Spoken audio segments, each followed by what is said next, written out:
Hi guys, ito nga pala yung nabili namin dito sa TikTok. Pang regalo sa baby namin ngayong Christmas. So this is a remote control, electric jeep, rechargeable. So may nag-comment kasi dito kung gaano siya kalaki. So ayan, sukatin natin.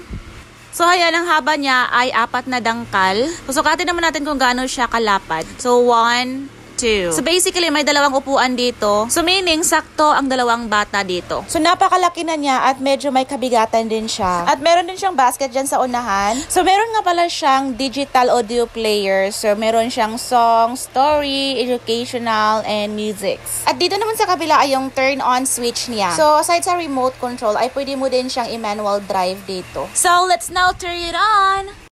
Thoughtful Thanks by Cynthia Ford. It's Snowy.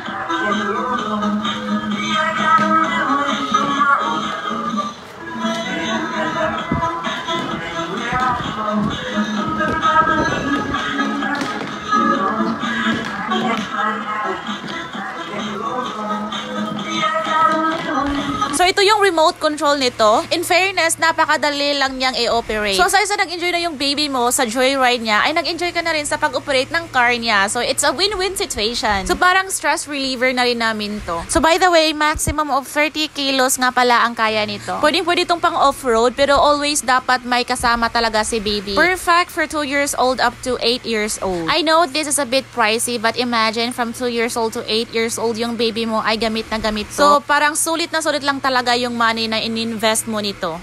Kaya mga moms, if you're looking for a legit shop to buy this product, just check out my yellow basket below. Bye!